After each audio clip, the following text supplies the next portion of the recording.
아멘. 우리 옆 사람하고 한번 인사하실 때 마음을 다스리며 삽시다. 이렇게 한번 인사하겠습니다. 네. 한 주 동안 잘 계셨는지요? 예. 교회 비전을 한번 외워보겠습니다. 임하거도의 교회는 하나님의 형상을 회복하고 성령 안에서 새롭게 되어 하나님 나라 복음을 전수하는 믿음 공동체입니다. 우리 방문객이 제일 잘 외우고 있는데 저희가 잘 못해요. 노래로 자꾸 외우시면 좋을 것 같습니다. 임하거도의 그 후렴 부분만 자꾸 생각하시면 됩니다. 오늘도 먼저 설교를 하기 전에 질문을 하나 드리고 싶은데요. 옆에 분하고 한번 잠깐 나눠보시죠.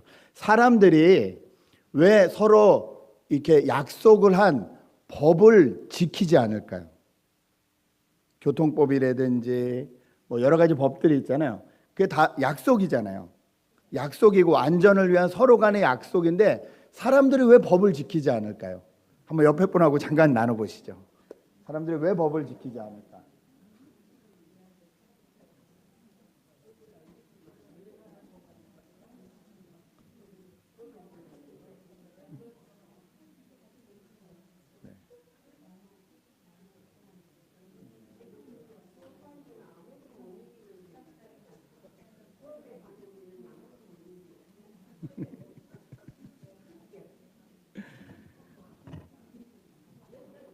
그렇죠.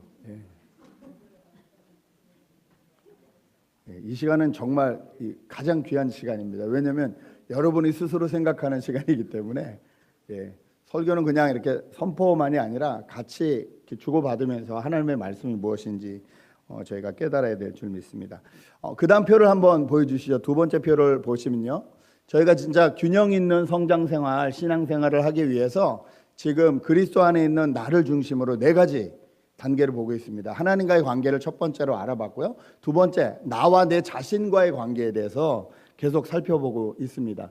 지지난주에 나와 내 자신과의 관계에서 우리가 그리스도의 장성한 분량까지 다다르려면, 예수님의 그 장성한 분량까지 성장하려면 그 시작은 말에서부터 시작된다, 이렇게 말씀드렸습니다.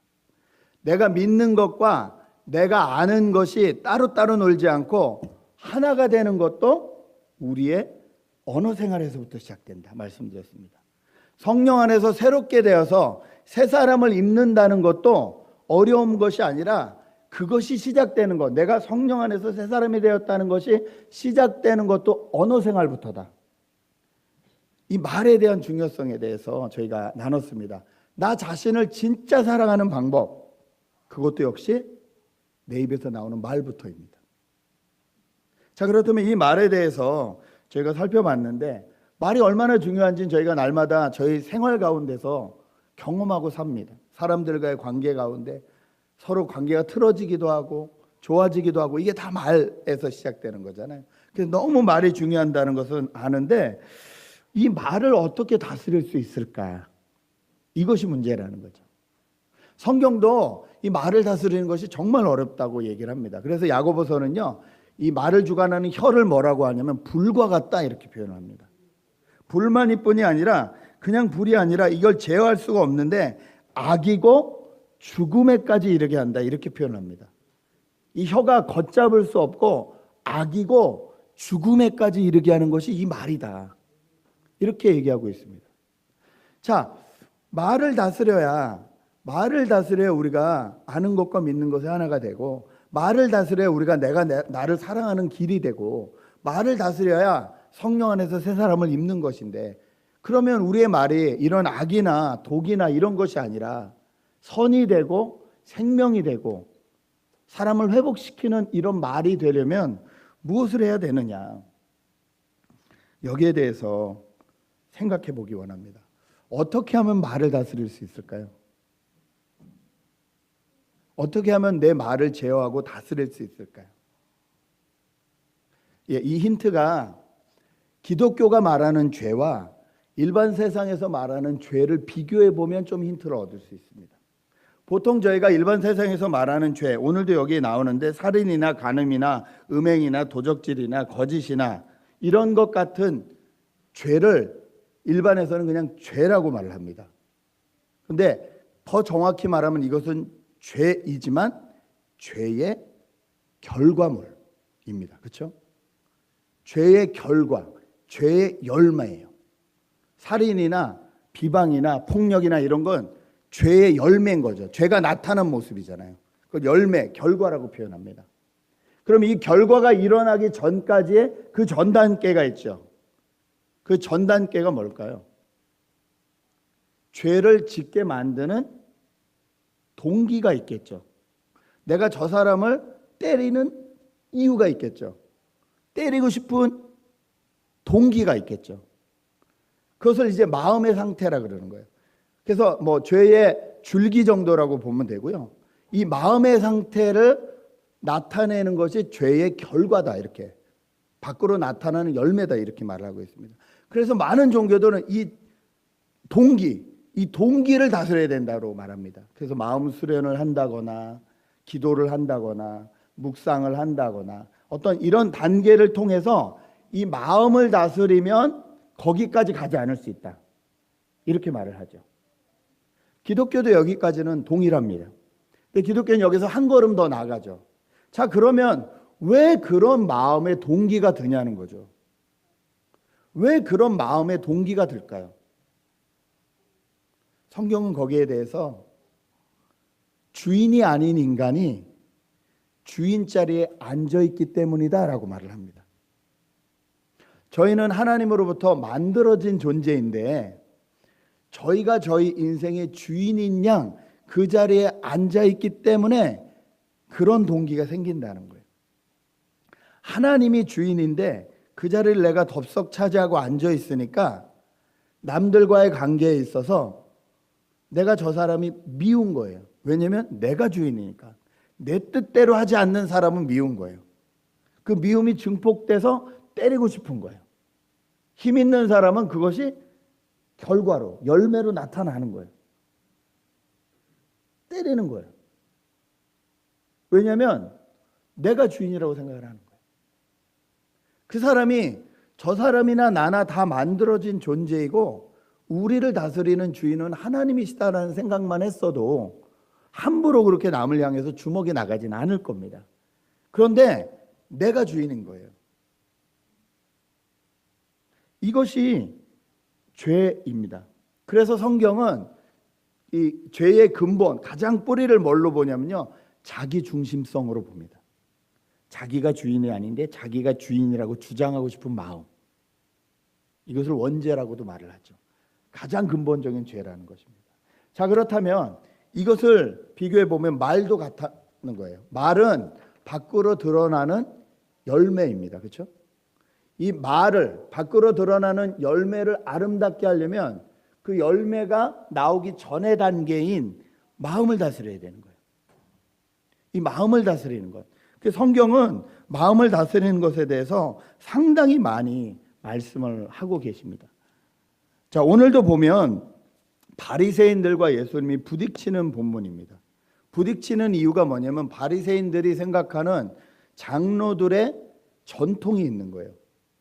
오늘 보니까 밥 먹기 전에, 빵 먹기 전에 손 씻는 법이라고 얘기를 했어요.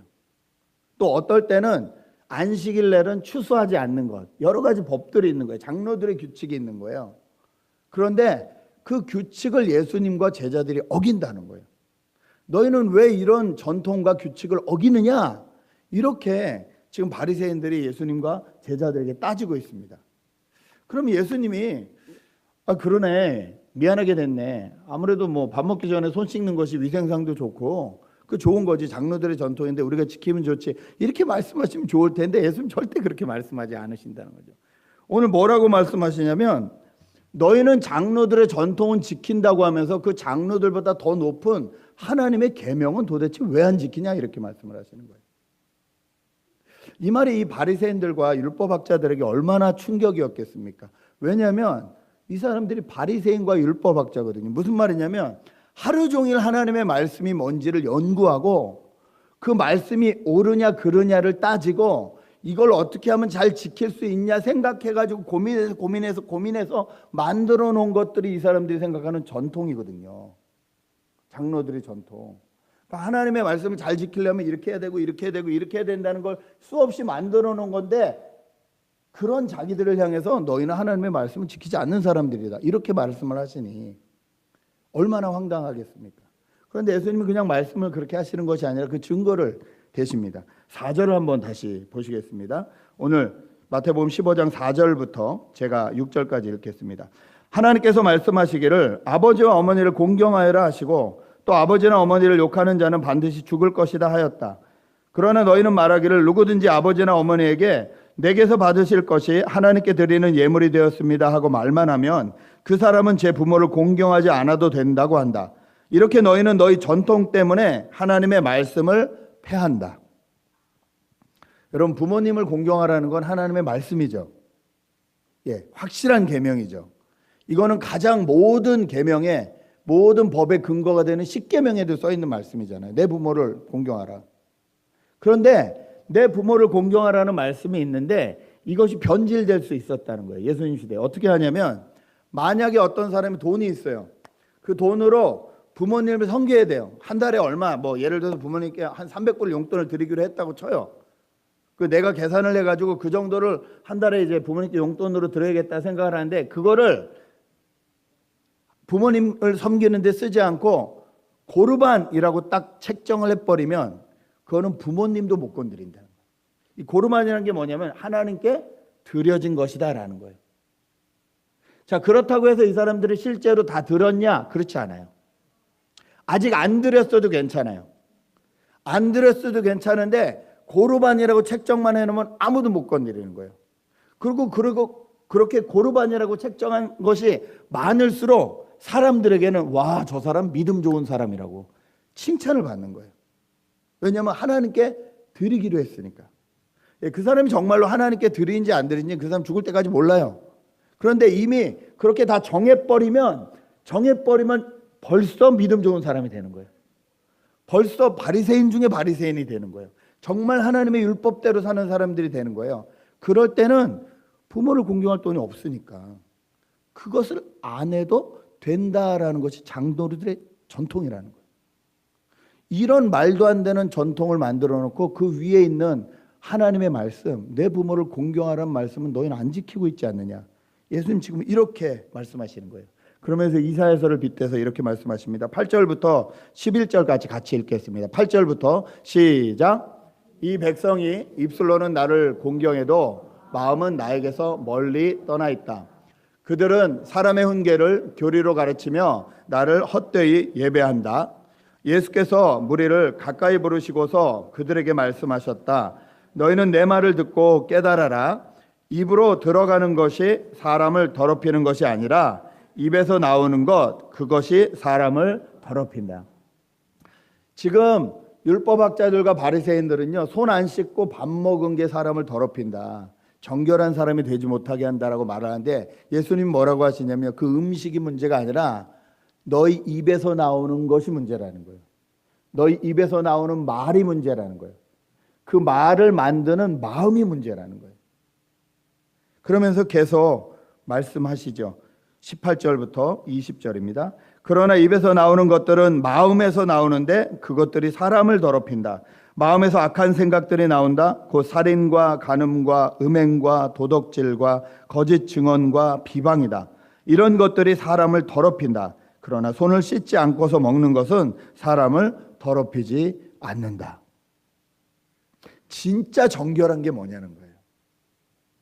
당신들이 말하는 대로 정말 깨끗한 삶이 뭐냐는 거예요. 우리가 뭐 좋은 것을 먹고 올가닉을 먹고 이것보다 더 중요한 것이 뭐냐는 거예요. 우리에게 말의 열매로 나타나는 그 마음 상태가 어떠냐. 말이 중요한 건 저희가 너무 잘 알잖아요. 근데 이 말은 마음으로부터 시작되니까. 그럼 말을 잘하려면 말을 깨끗한 말을 아름다운 말을 하려면 마음이 깨끗하고 마음이 아름다워야 된다는 거죠. 이 마음을 어떻게 다스릴 것이냐. 저희가 고민해야 될 문제는 이것이라는 것입니다. 오늘 성경은 분명히 말합니다. 마음을 다스리지 못하면 사람이 더러워진다. 마음에서부터 살인도, 간음도, 음행도, 도적질도, 거짓 증언도 다 나오기 때문에 이 마음을 어떻게 다스릴 것이냐. 그럼 제가 왜 사람들이 법을 안 지킬까요? 라고 질문 드렸는데, 법을 안 지키는 이유는요, 마음을 다스리지 못해서입니다. 그 잠깐 시간에 마음을 다스려야 되는데, 이게 법이지 지켜야지라는 룰이 분명히 있음에도 불구하고 내 마음을 다스리지 못하는 거예요. 어떻게 다스리지 못하죠? 괜찮을 거야, 요거는. 아무도 본 적이 없는데, 야 바쁜데, 지금 라이턴 하다가 서서 3초 기다릴 시간이 없는데 쑥 그냥 틀어버리는 거죠. 괜찮을 거야, 지금은. 꼭 그럼 쫓아오죠. 요즘 라이턴 한 번에 얼마인 줄 아시죠? 벌금? 500불입니다. 500불. 2번만 맞으면요, 한 달 생활비가 날아가요. 속도 조금만 내면 잡히면 500불이에요. 핸드폰 들고 있으면 200불이에요. 네. 법인데, 우리가 서로 약속하고 서로 안전을 위한 법인데, 술 먹고 운전하면 안 된다는 거 법인데 왜 못 지켜요?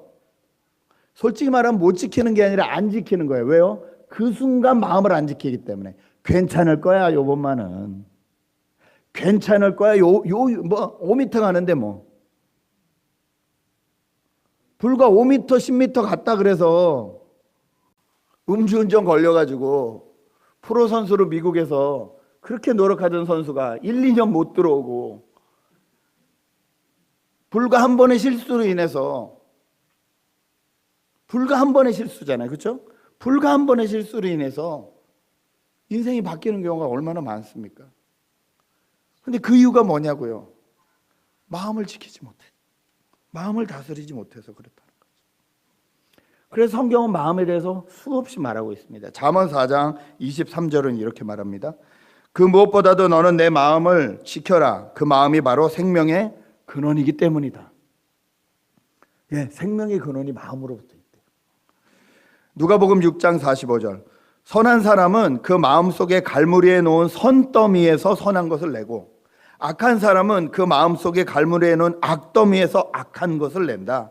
마음에 가득 찬 것을 입으로 말하는 법이다. 우리는 말을 다스리기 위해서는 우리의 마음을 다스려야 됩니다. 자, 그러면 마음을 다스리지 못하면 우리가 더러워진다는 걸 알았는데, 그러면 어떻게 하면 마음을 다스릴 수 있을까라는 것입니다. 여러분, 어떻게 하면 마음을 다스릴 수 있을까요? 어떻게 하면 여러분의 마음이 다스려지시는지요? 여러분의 마음이 변한다는 건 인정을 하시죠? 그것도 아주 자주 변한다는 건 인정을 하시죠? 아침과 점심과 저녁의 상태가 다르다는 것도 인정을 하시죠? 작은 일에 기뻤다가 작은 일에 화가 났다가, 잠깐의 부딪힘에 짜증이 났다가, 또 잠깐의 어떤 위로에 기쁨을 맛봤다가, 롤러코스터 같은 마음이라는 걸 인정을 하시죠? 이 마음을 어떻게 다스릴 수 있을까요? 성경은 이 마음을 다스릴 수 있다라고 말을 합니다. 그러기 전에 질문을 하나 더 드리겠습니다. 여러분, 가만히 생각해 보십시오. 하루 동안에 여러분 스스로 누구하고 대화를 가장 많이 하시나요? 나는 누구하고 대화를 가장 많이 하더라.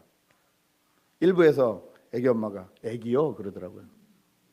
과연 애기하고, 그거 참 긍정적인 거예요. 애기하고 과연 제일 많이 대화를 할까?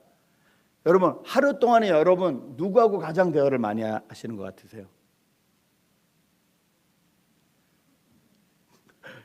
일부에서 누가 그러더라고요. 인터넷이요. 하루 종일 인터넷 하고 있으니까 페이스북하고 SNS하고 하루 종일. 그런데 그 인터넷이나 그 어떤 대상보다도 더 많이 말을 하는 존재가 있습니다. 그게 누구냐면 바로 자기 자신입니다. 우리는 하루를 살면서 자기 자신과 가장 많은 말을 합니다. 그것을 저희가 생각이라고 부르죠. 이거 할까? 저거 하자. 이거 먹을까? 저거 먹자. 저 사람 싫은데? 저 사람 기쁜데? 끊임없이 돌아가면서 계속 자기하고 말을 합니다. 그리고 자기하고 말을 하는 자기가 자기라고 생각을 합니다. 그게 진짜 자기라고 생각해요.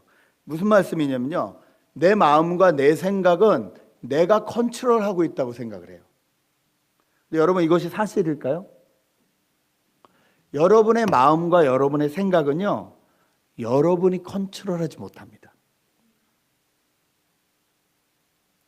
미국의 유명한 쇼에 어떤 심리학자가 나왔어요. 그래서 심리학을 하는데 오늘 그냥 이런 A4 용지를 하나씩 다 펜하고 나눠준 다음에 오늘 그냥 간단하게 자기 생각을 좀 해보겠다고. 그러면서 여러분 그림 못 그리셔도 되는데 간단하게 그리는 건 여러분 아무나 그리실 거라고. 저는 누가 그림 그리라고 하면 저는 워낙 슈퍼맨을 좋아해서 슈퍼맨 이거 마크 있잖아요. 슈퍼맨 마크. 그걸 제일 먼저 그린다고. 근데 종교가 있으시는 분들은 십자가 이런 거 그릴 수 있겠죠. 그리고 어떤 산 같은 것도 그릴 수 있겠죠. 이렇게 뾰족한 산도 그릴 수 있고, 동물 좋아하시면 토끼 이렇게 그릴 수 있겠죠. 그리고 이 네 장을 갖고 앞으로 보여줬다, 뒤로 보여줬다, 이렇게 보여줬다, 저렇게 보여줬다 계속하면서 이런 그림들 아무나 그릴 수 있지 않냐고. 자, 그러면 이제부터 여러분의 그림을 그려보시라고. 그리고 잠깐 30초 동안 그림을 그리게 했어요. 그때 사람들이 무슨 그림을 그렸을까요?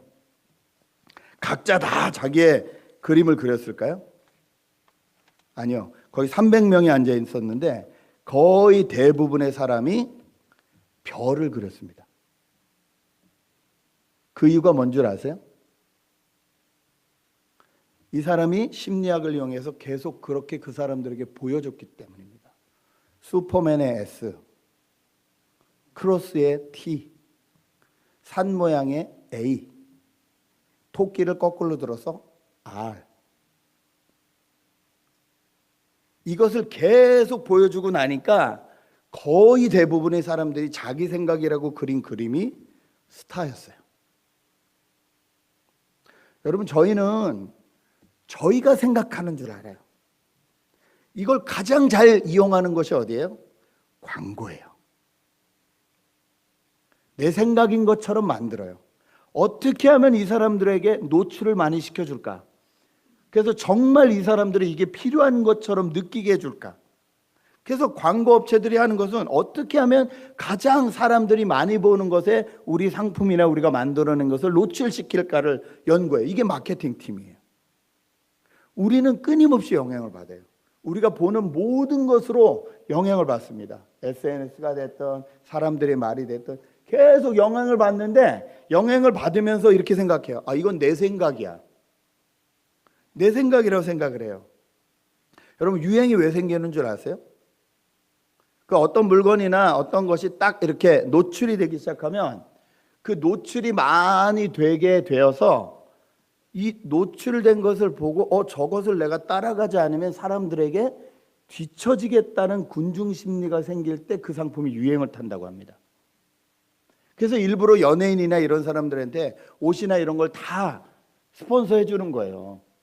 귀걸이 전지현이 걸은 귀걸이니 목걸이니 이런 걸 왜 자꾸 보여주냐면 요즘 다 나오잖아요. 음료수를 하나 먹어도 이렇게 그 상표 나오게 해서 마시고, 드라마에서 요즘 많이 보면 아시겠죠? 아, 저거 PPL이구나, 저 광고구나, 알잖아요. 계속 그게 보여지게. 그리고 딱 슈퍼마켓 가면 그거 보인다니까요. 그 효과는 거예요. 거기에 군중들로부터 벗어나면 나만 뒤처진다는 불안감이 딱 만나게 되면 그게 유행이라는 거예요. 그 유행은 패션 첨단을 걷는 사람들이 만드는 게 아니라, 유행은 따라쟁이들이 만듭니다. 따라하는 사람이 많을수록 유행이 되는 거예요. 이게 우리의 생각이에요. 그런데 우리는 이게 내 생각으로 알아요. 아, 오늘 짜장면을 먹고 싶은데? 가만히 생각해 보세요. 한두 시간 전에 짜장면 나오는 그림을 봤거나 영상을 봤거나 뭘 보면 확 땡겨요. 그렇죠? 아, 오늘 야식은 무조건 치킨이야. 왜? 지금 막 연예인들이 앉아가지고 얘기하면서 막 치킨을 맛있게 먹고 있거든요. 오늘 야식은 무조건 치킨이야. 그건 내 생각이라고 생각해요. 아니요. 주입된 생각이에요. 들어온 생각이에요. 그런데 내 생각이라고 착각을 해요. 자, 마음을 다스리려면 어떻게 하냐? 이렇게 내가 가장 많이 대화하는 대상을 나로부터 예수님으로 바꿔야 된다는 거예요.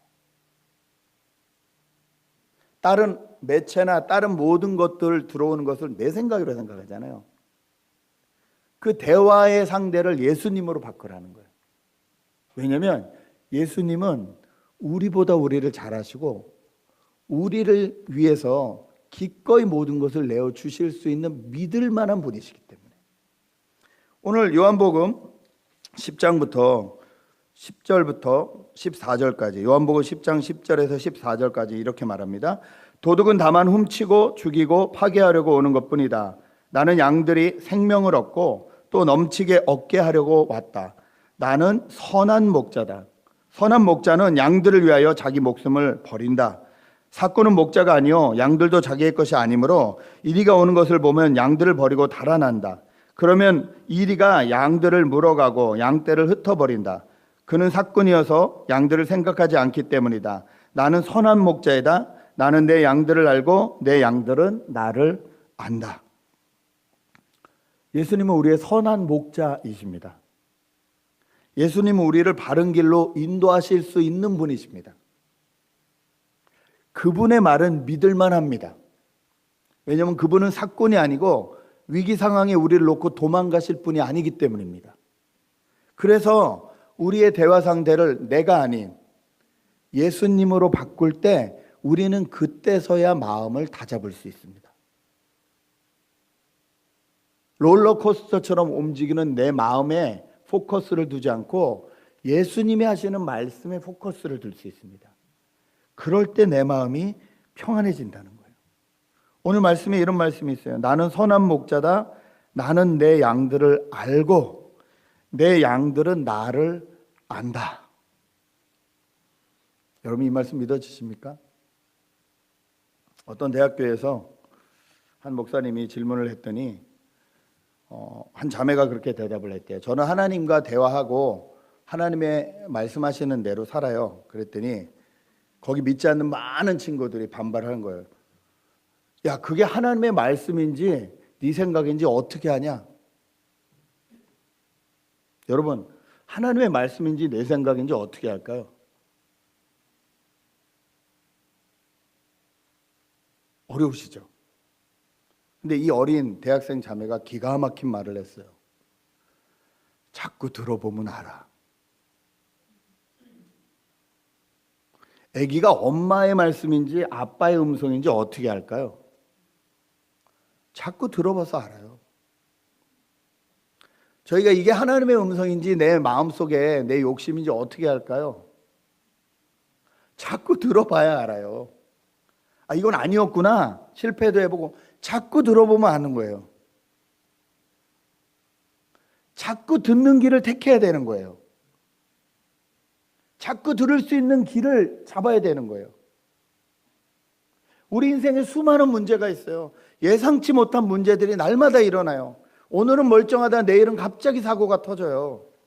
다 될 줄 알았는데 안 되는 것들이 있어요. 막히는 것들이 있어요. 이때 어떻게 하면 될까요?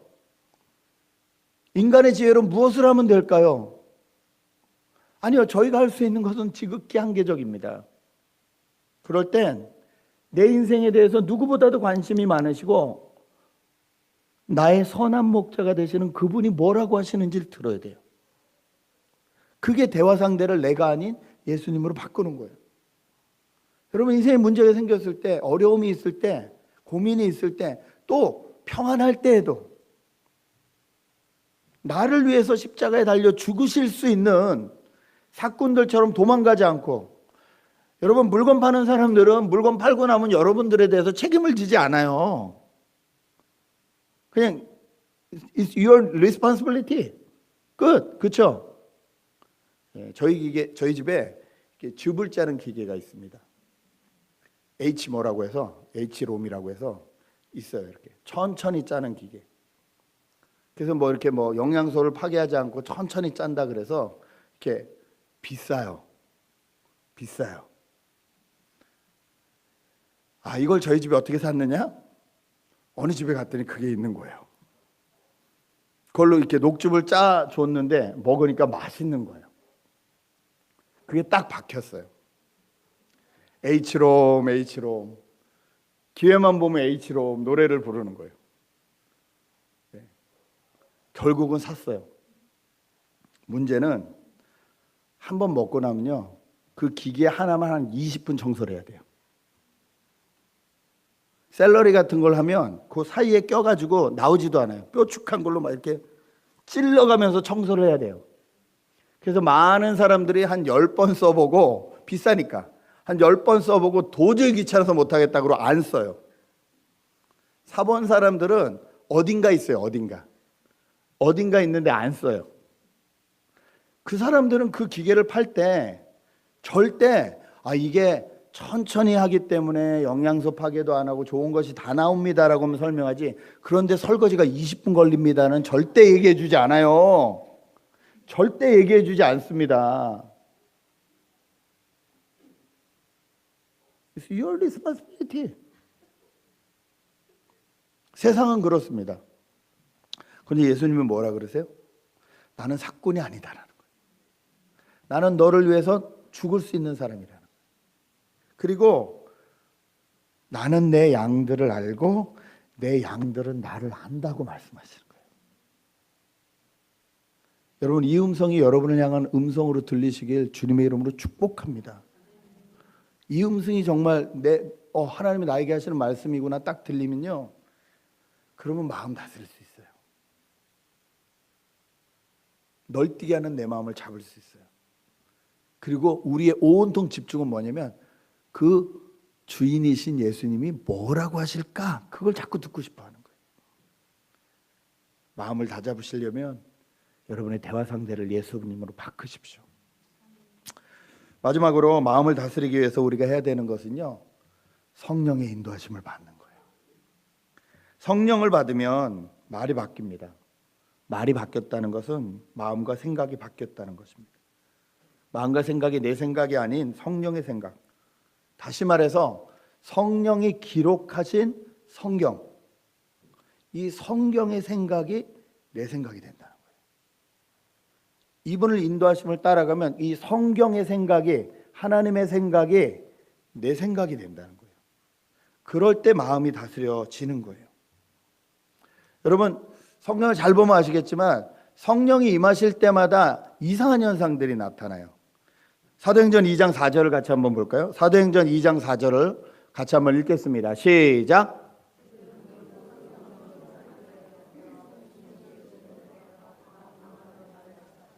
자, 사도행전 2장 17절에서 18절도 읽겠습니다. 시작.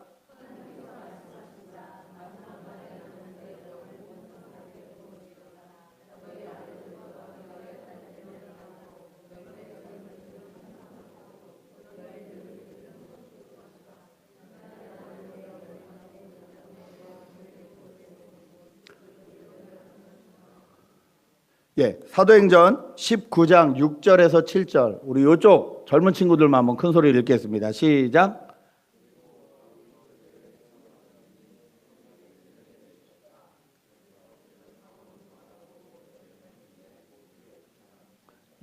제일 젊은 분들인데 꼭 내일 주님 만나실 분들처럼 목소리에 힘이 없으셔서. 자, 여기 성령이 임하는 상태에 대해서 나타나고 있는데 공통점이 있어요. 특이한 일이 있어요.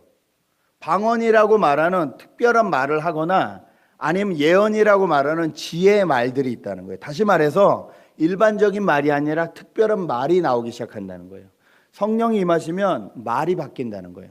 물론 여기서 말하는 방언을 우리가 말하는 방언만을 말하지 않습니다. 여기서는 외국어도 있고요. 분명히 16개 이상의 이 나라의 사람들이 알아들었으니까 나는 방언으로 말했을지라도 그 사람들에게 외국어를 알아듣는, 그리고 실제적으로 저희도 지금 말하는 방언이요, 저희는 잘 모르지만 어느 나라의 말일 수도 있어요. 이건 하나님이 하시는 일이니까. 분명한 건 뭐냐면 성령이 임하시는 그 자리에 말이 바뀌는 일들이 일어난다는 거예요. 말이 바뀌었다는 것은 마음이 바뀌었다는 소리예요.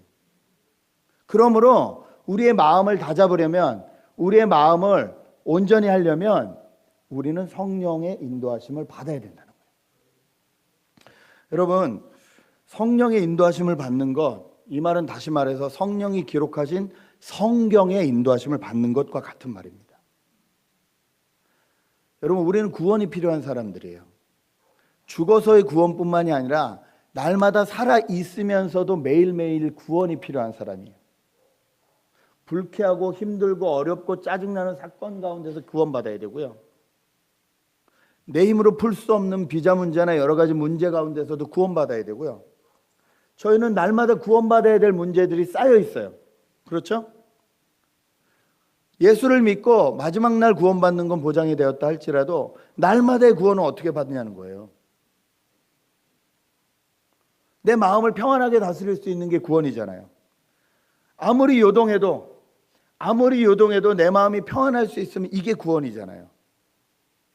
네. 비트코인에 투자를 하고 밤잠을 못 자는 것 정도가 아니라 모니터에서 눈을 못 떼는 젊은 친구들이 많다 그래요. 그 친구들은 구원이 필요한 친구들이에요. 지금 그 친구들은 지금 지옥을 맛보고 있어요. 계속 떨어지거든요. 더 떨어진대요. 주식하는 친구들도 물론 주식은 그래도 시간이 정해져 있으니까 다행이긴 한데 거기에 온통 마음과 생각을 다 뺏긴 친구들은요, 우리랑 똑같은 세상을 살지만 똑같은 세상을 살지 못해요. 그냥 무슨 이렇게 그 마루타처럼 멍하니 넋이 나간 사람들처럼 그 증권의 오르락 내리락에 자기 인생이 오르락 내리락 하는 것 같아요. 그 증권하는 친구가 그러더라고요. 올라갔을 때 기쁨보다 떨어졌을 때 슬픔이 몇십 배 더하대요. 똑같은 가격이 떨어져도 100원 올라갔을 때 기쁜 것보다 100원 떨어졌을 때 그 고통이 훨씬 심하대요. 우리가 무엇을 기준으로 사느냐, 누구의 인도하심을 받느냐, 수없이 변하는 이 경제의 인도하심을 받고 경제만 눈에 보고 살면 마음은 절대 평안할 수 없습니다.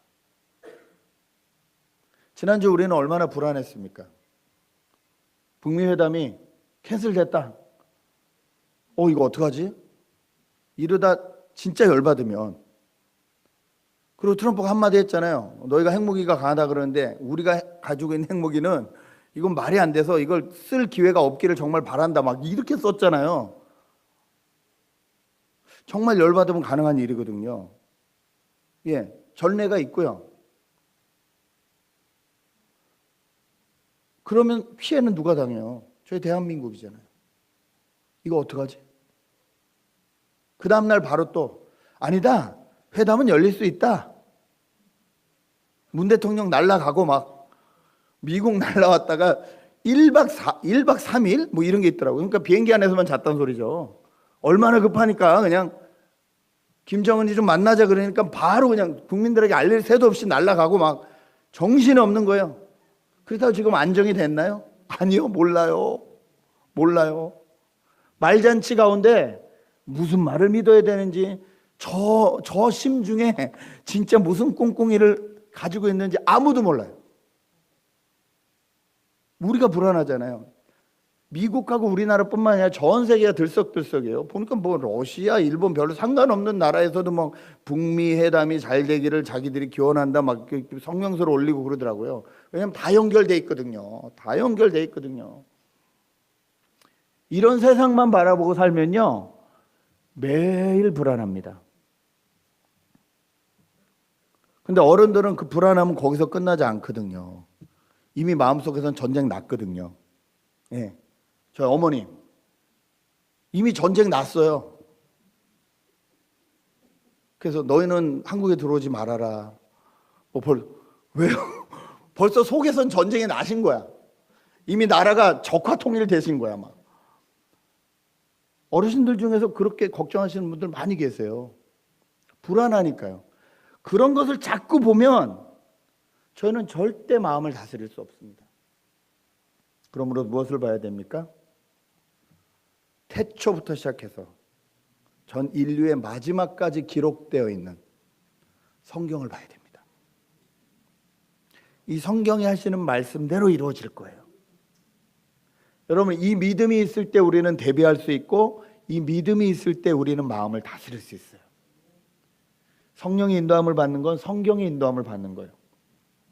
여러분, 우리는 하나님의 형상입니다. 하나님의 형상이 창조 때부터 시작된 하나님의 형상이에요. 창세기부터 나오는 하나님의 형상이에요. 하나님이 우리를 그 하나님의 형상으로 만드셔서 끝까지 요한계시록까지 작년 내내 저희가 배운 대로 요한계시록까지 이끌고 싶은 그것이 뭐예요? 하나님의 형상대로 살게 하시는 이유가 뭐예요? 이 땅에 하나님의 형상을 나타내라는 거잖아요. 저희의 종말은 언제 올 거냐면요, 저희가 하나님의 형상으로서의 가치와 소명을 다했을 때 우리의 종말이 올 겁니다. 여러분, 언제 돌아가실지 걱정하지 마세요. 오래 사시고 싶으면요, 하나님이 이걸 나에게 시키시는 것 같네, 그리고 그거 열심히 하시면 돼요. 그 사명이 끝나지 않는 한 우리가 주님을 만날 일은 없어요. 왜냐하면 그 사명을 다 감당해야 되니까. 하나님 나에게 주시는 거니까. 우리 인생에서 가장 확실한 건 그거예요. 지금은 돈 버는 게 중요한 것 같고, 지금은 기술을 익히는 게 중요한 것 같고, 다 중요한 것 같지만 어르신들에게 여쭤보세요. 다 지나가서 살아보니까 진짜 하나님이 말씀하신 것만 남더라. 그대로 순종했을 땐 천국이었고, 그대로 순종하지 못했을 때가 지옥이더라. 그 매일이 쌓여서 지금 내가 있더라. 그리고 지금 내 매일이 쌓여서 내 미래가 있더라. 성경 분명히 말씀하십니다. 그러므로 우리는 성령의 인도하심을 받고 성경의 인도하심을 받아야 됩니다. 그리고 기도해야 됩니다. 기도는 우리 생각과 하나님의 생각을 조율하는 시간이기 때문에 그렇습니다. 내 욕심대로 하고 싶은 것을 하나님의 생각에 맞추는 시간, 그 시간이 기도 시간이기 때문에 그렇습니다. 마음을 다스리시려면 여러분, 하나님 앞에 나가서 기도하셔야 돼요. 혼자 묵상하는 거 별 도움이 안 돼요. 내가 나를 묵상해봐야 세상에서 들은 것밖에 묵상이 안 돼요. 내가 나를 묵상하면 안 되고요, 하나님을 묵상해야 돼요. 오늘 저희가 나와 내 자신의 관계에 대해서 말에서 한층 더 나아가서 마음에 대한 상태에 대해서 생각을 했습니다. 마음을 다스리지 못하면 우린 더러워집니다. 마음을 다스리는 방법은 대화 상대를 예수님으로 바꾸는 것이고, 마음을 다스리는 방법은 성령의 인도하심, 성경의 인도하심을 받는 것입니다. 5월이 마지막입니다. 또 6월 첫 주를 맞이합니다. 벌써 5개월이 다 갔습니다. 하나님의 은혜를 기억하시면서 이 5월의 마지막과 6월의 첫째 주에 내 마음을 잘 다스려서 하나님의 형상답게 사시는 저 여러분 되시길 주님의 이름으로 축복합니다. 기도하시겠습니다.